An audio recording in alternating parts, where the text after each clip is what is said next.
Hi there, welcome to Kneppy Invest. Time for another update to Kneppy's portfolio. This will be update 23. It's been 2 weeks or one fortnight since the most previous update. And in that time, the overall market has performed quite well. In fact, we've seen a very impressive rally. I think it's been up 2.5% or something like that.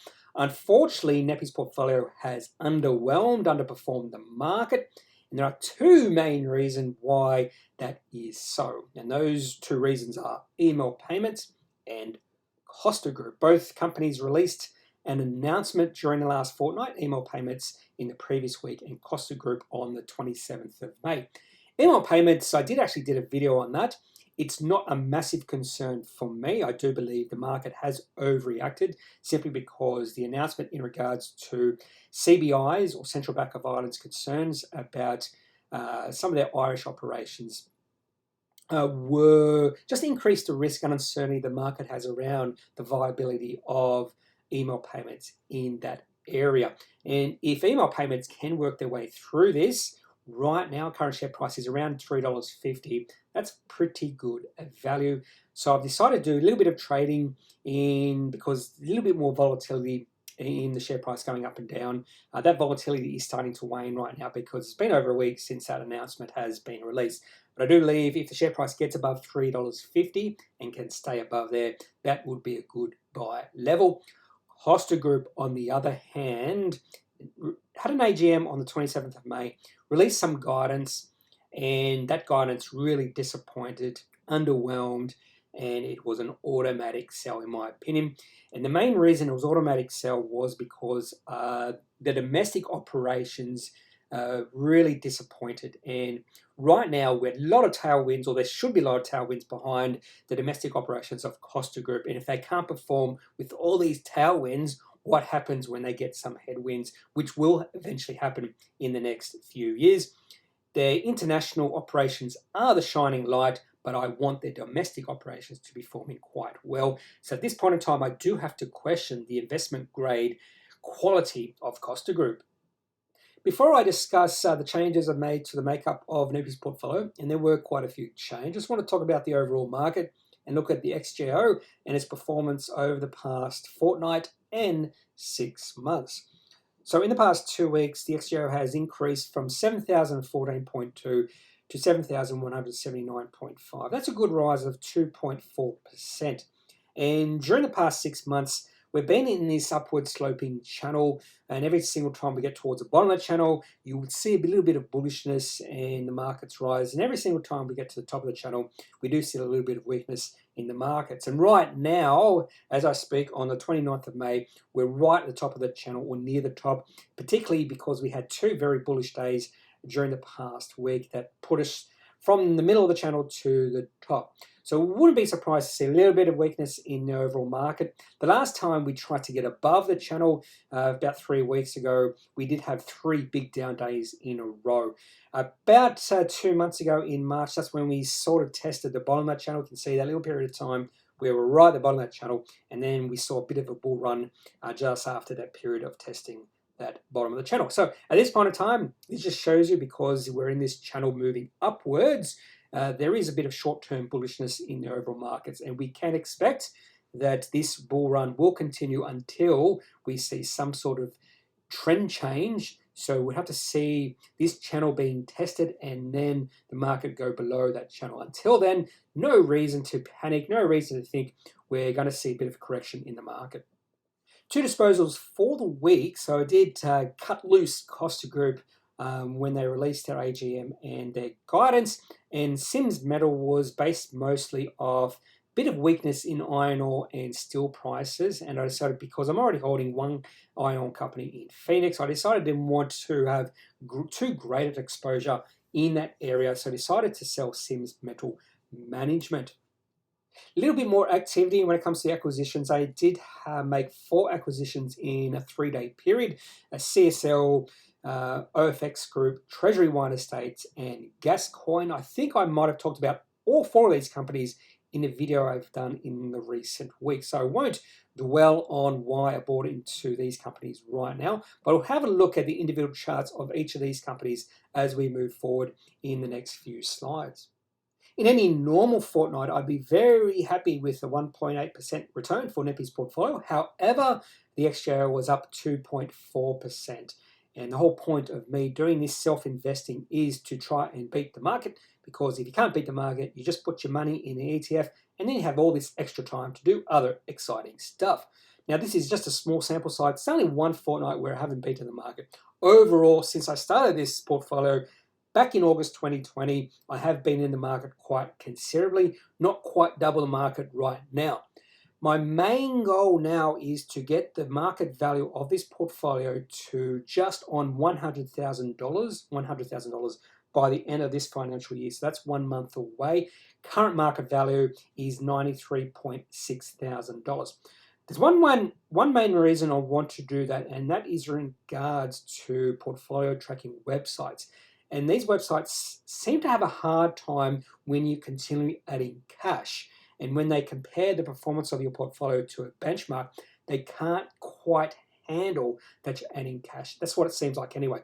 And the reason I'm thinking that is because 2 weeks ago, the performance of my portfolio was running at 36%. And this fortnight, it says in ShareSite, it says it's running at 34%, even though it increased by 2% during the fortnight. So I do believe there is some issues with these portfolio tracking websites handling when you add cash to the portfolio. So I did add a fair bit of cash in the past fortnight. It just hasn't handled that well at all. So what I want to do is when I start the new financial year, the 1st of July, is to have $100,000 in this portfolio, and then I can track it without adding any cash to it. And then I can set up a new portfolio, and in that portfolio, I can add cash to that one, if that makes sense.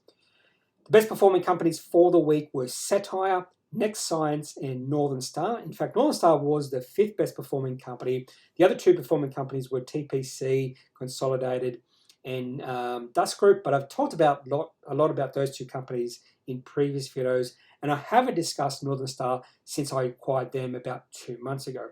Worst performing companies, Costa Group and Email Payments, because of those 2 announcements, negative announcements, that's the market freaked out about, and Phoenix Group down 14.7% or $500, and simply because they're an iron ore producer now, and iron ore has taken a hit. I was a little bit surprised with how much Phoenix fell, particularly because they've recently gone to production and they're a cash generating machine right now, and will be increasing their cash generating machine-like qualities over the next few months. And I think based off their valuation, very attractive prices right now, even though the iron ore prices have taken a hit.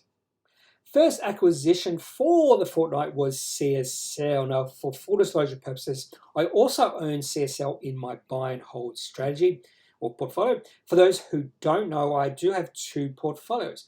The portfolio I'm talking about today, Kneppy's portfolio, which follows a momentum and sentiment strategy, and my buy and hold portfolio, which I don't have a name for, just uses a buy and hold strategy. And I own CSL in both now. And what the main reason I bought a CSL in the momentum and sentiment portfolio is because a shift in the sentiment over the past month or so. So this is the daily chart going back 6 months. You can see the share price in a downtrend from November last year to around April this year, and then the sentiment change. And I know the sentiment change just by looking at the moving averages, because the share price and the grey moving average, which is the 50-day moving average, the share price was below that for much of that downtrend period. And as soon as we start to see the share price start to rally and the share price moves above the 3 moving averages and the grey moving average is on the bottom now, that's when you see a bit of a shift in the momentum and sentiment of a company's share price. So that's the main reason I bought. No good news underpinning this rally in the share price or this shift in momentum and sentiment. That's the one negative thing here. I would rather see some positive news being the driver behind the share price increasing. So that's the one slight negative here. But I've taken a position, and hopefully this will go on a bit of a bull run. We haven't seen a major bull run with the CSL share price for quite a few years. Second company I bought was OFX Group, Oz Forex, they used to be called. This is not a company I've ever really thought about buying into until they released their financial year 21 results. I think it was the 18th of May We did see a lot of excitement when they did release those results, high volume, and as I mentioned before in CSL, the one negative thing about the run in their share price, there was no positive news sort of underpinning or being the catalyst behind the increase in share price. Here, there was a catalyst, and that was their financial year 21 result. We saw the share price move above a resistance level at $1.35 on good volume, and we've just seen the share price continue to move up since then. So this is a potential breakout in the share price. In fact, the next slide I'm going to show you is the weekly chart. And in the weekly chart, we also have a breakout in the share price as well. And when you get the two share price breaking out, not only in the daily chart, but also the weekly chart, that is a much more powerful move. When we look at the weekly chart for OFX going back 3 years ago, the top share price top was back in 2018 at $2.40. And from there, we've seen the share price of OFX on the weekly chart go into a well-defined downtrend. We know it's in a downtrend for a couple of reasons. First reason is we're seeing lower highs and lower lows throughout that period. We also see the moving average, the 50-week moving average, which is the grey line, being the highest of the moving averages, and the share price is lower than that moving average as well. And every single time the share price gets towards that 50-week moving average or gets above it, there's a bit of weakness and it falls below it again. And we need that trend to break, and we've seen that trend break over the past few weeks. In fact, there was a bit of resistance at $1.35. We saw $1.35 hit twice in the past 7 months or so, back in October, November, and again in January, February. And if we saw the share price move through that $1.35 on good volume, and preferably if there was some good news behind that potential breakout, that would be a good time to buy. And we saw that when they released their full-year results on May the 18th. So we're seeing a breakout in the share price, not only looking at the daily chart, but also the weekly chart. And that's exactly what I want to see when I take a position in a company, because that typically is a much more powerful move. And hopefully this is the beginning of a long-term uptrend for OFX Group. Third time lucky, potentially, for the third company I acquired during the week, and that was Treasury Wine Estates. The main reason I bought into Treasury Wine Estates for the third time in about 8 or 9 months, I won't talk about the previous 2 times, I've talked about that enough, was in regards to their Investor Day and financial update. A very upbeat financial update. It does look like they're turning things around. My main concern with Treasury Wines was that they were overly reliant on China, and they started to talk about becoming less reliant on China and broadening their markets. It looks like they are being successful in doing that. The market loved it. I loved it. I decided to take a position for the third time in 8 months, and the share price has continued to go up since they released that Investor Day and financial update. Share price right now, $11.74, is in a resistance zone. That resistance zone is the previous high back in February and March. If we can pull through that and move above $12, that would be a very bullish move. I hope this is a long-term hold. There is possibilities of the share price of Treasury Wine getting as high as $20, $25 in the next few years, and hopefully this is the start of a long-term uptrend for this company.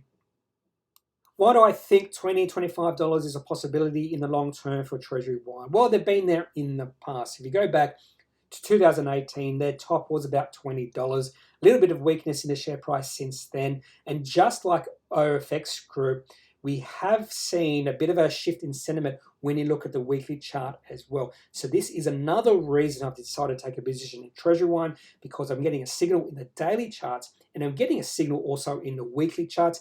A little bit of resistance between about $12 or $11.50 and $12, as I mentioned in daily charts. Also, we saw the previous high to that was between about $12 and $13 when they released their August results, and just before China accused Treasury Wine of dumping. Hopefully we can move through that level quite well. There's not a lot of resistance there either. So things are looking really good for Treasury Wine. And again, as I mentioned in the previous slide, hopefully this is the beginning of a long-term uptrend. Last company I acquired during the weekend, I acquired this towards the end of trading on the Friday, 28th of May. Now, this company was in administration went into administration, I believe, in June 2019, came out towards the end of 2020, and they've been performing very well since then. I'll do a dedicated video on this company in the next few weeks because I think it deserves it. You can see here with the 6-month daily chart, the share price is in a nice looking uptrend. They are a gold producing company. And when you look at their most recent quarterly update, they are producing a prodigious amount of cash for the size of the company. And that's the main reason. Well, there's two reasons. That's one of the reasons I bought into the company. And the other reason is the share price is in an uptrend. Best performing company for the fortnight was CETTIRE. This has been an outstanding performer since IPO. They IPO'd in December around 50 cents and current share price is $2.36. This is a company in the right space, and even what they do is a little bit different from a lot of our other companies. So they sell really upmarket brands. So really not the sort of company for me, but I do know a lot of people out there love this company, and we've seen that just with the share price movement. I was patient with taking a position in this company, maybe a little bit too patient, and sometimes patience can be a hindrance to your decision making. But I saw my opportunity to take a position in this company just after they released a profit upgrade on the 3rd of May. We saw a little bit of weakness with the share price, which is unusual when a company releases a profit upgrade. Usually share price zooms off, but I think maybe the market was expecting the profit upgrade to be a little bit better than it was. But I saw my opportunity to buy in at that dip. So I bought at that dip. It does seem like the 50-day moving average was a support level here or at that point, and then we saw the share price take off. There was a bit of resistance at about $1.80, and because that was the previous high, and as soon as the share price moved above $1.80 on great volume, and the share price then just took off over the past fortnight or so. So this has been a great performer. A little bit nervous about this sort of run up in share price just because you'll see some profit taking coming in eventually. I'm even thinking about taking some profits off the table right now because the market cap of this company is just, I won't say it's crazy, but it's really getting up there. So I'm keeping a close eye on CETTIRE. We did see a bit of profit taking on the Friday, the 28th of May. Share price got as high as $2.50 and then pulled back to $2.36. So again, even though this has been one of my best performers, even though this is a potential long-term buy, I'm just keeping a close eye on it just because the share price has gone a little bit exponential over the past 2 weeks. Second best performing company for the week was Nexign. So I've mentioned in another video that I very rarely buy the dip. I think I was talking about CETTIRE at the time because that was definite buy the dip opportunity. And with Nexign, this is another instance where I did buy the dip as well. So my assertion that I never buy the dips is probably wrong based off this small sample size of 2 companies in a row, which were my best performing companies for the fortnight, were buy the dips opportunities. Nexign is this chart here, 6-month chart, is a fascinating chart. We can see the share price of Nexign between November and about March, April was in a consolidation period. We can see the moving averages being squashed together, which shows you the share price is not moving up and down in any sort of significant way. We did see the share price try to get above $1.40 twice in February and March, but failed. So that was resistance level, $1.40. Even though I've got support there, that was resistance at the time. And what we wanted to see, if we wanted to take a position in this company, which I did at the time, was to see the share price move above $1.40 on good volume and then stay above there. It did that towards the middle of April, and I did a video on Nexign, and I said at the time, if it tested $1.40, I would take a position. I just don't think at the time it would test it about 2 days later. So I thought, I can't be a liar. I said I was going to take a position if it got to $1.40, so I took a position at $1.40. And it was just fortuitous. About 4 days later, they released an announcement in regards to one of their products being cleared by FDA for sale in the United States. The market loved it. Massive volume on that day. Share price got to a high of $2. A little bit of selling came in during the day because a lot of shareholders who had been holding this company for a few years at possibly higher prices, saw the opportunity to get out at a break even or near break even, and that's why we saw a bit of selling and the share price under pressure on that day. But we have seen the share price rally over the past week, helped by another approval of their product, this time by the TGA, which is the Australian authority in this regard. So share price has moved to $1.97. A lot of momentum, positive momentum behind the share price. And if it can move above $2, that will be very bullish. Fifth best performing company for the fortnight was Northern Star. Haven't talked about this company since I acquired them 2 months ago. And the main reason I bought into Northern Star was that they got to around $9, and that was a very powerful support level. We also saw gold prices reach probably a low point, and we have seen gold prices rally, and that's why we've seen Northern Star share price rally as well. The most previous time I did that video, the share price of Northern Star was under threat, so I was thinking maybe I should take or sell out of Northern Star, but we have seen share price rally over the past fortnight. In fact, the chart for Northern Star over the past fortnight looks quite bullish. We're starting to see those three moving averages move apart from each other, and if the share price moves above $12 for Northern Star, that would be very bullish. But again, Northern Star's performance is always going to be correlated to gold prices. So if you are bullish in regards to gold, this would be one company you might think about taking a position in. On to the disposals for the week. And the first one was Sims Metal Management. The main reason I wanted to sell out of Sims Metal was because I wanted to decrease my exposure to iron ore and steel. I still have a position in Phoenix, but I do believe that is significantly undervalued at these current prices. Can't say the same with Sims Metal. They're not a pure iron ore or steel play because they're into recycling and that sort of thing. But at these elevated prices for this company, now was a good time to sell out and make sure I decrease my overall exposure to this area. The second and final disposal for the fortnight was Costa Group. And to be honest with you, I've learned some very harsh lessons with what has happened with this company over the past few weeks. In particular, opening your ears to what the market is telling you. And I shut my ears. I didn't listen to what the market was saying. And it said 2 weeks ago, maybe you should sell out of Costa Group. And I said, no. They released two bullish announcements in the past year or so. So I bought into Costa Group on August 2020 when they released their half-yearly results, which were quite bullish. And again in February, they released their full-year results, which again were quite bullish. And that's the reason why the share price was increasing. But about 2 or 3 weeks ago, the sell signal was given by the market. We saw the share price under pressure. Not only did the share price fall below the moving averages, we started to see the moving averages turn around.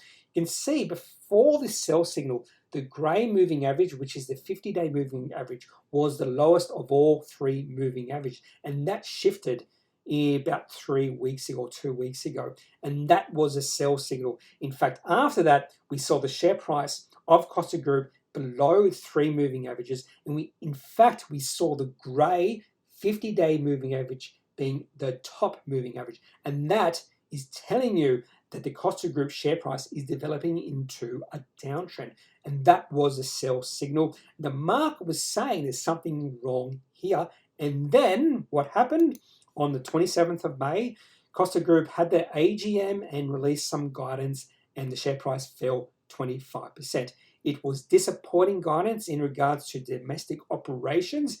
Does seem like the international operations is a shining light, but if they can't perform and there's all these tailwinds behind the business, what's going to happen when we have some more drought and those really bad conditions for Costa Group? And that's why the market hated the guidance the company gave. That's why the share price fell 25%, and that's why I sold out on open on the 27th of May. The other worst performing company for the fortnight was Email Payments. I've already done a video on this. I don't think this was, unlike Costa Group, which was a definite sell signal, this was not so much a sell signal. In fact, I have traded because I do think the market slightly overrated, maybe significantly reacted to this announcement. We have seen the share price rally from a low of $2.50 to a current share price just below $3.50. If the share price can build above $3.50, just looking at this chart, that would be very bullish. That could be a sneaky buy position to take. So at this point in time, I haven't sold out completely of EML payments. I have traded it. I no longer have a short-term trading position. And if the share price can get above $3.50, I might consider adding to my position in this company. That is all I have for this update 23 to the performance of Kneppy's portfolio. If you have any questions or comments in relation to the makeup of my portfolio or any companies I've featured in this video, make sure you leave a comment in the comment section and I'll answer anything you have to say in the next few days or as soon as possible. Otherwise, I'm not a financial advisor, so if you do need financial advice, make sure you seek out someone who is qualified and can speak to your own financial needs. That's all for this video. Have a good day. Bye.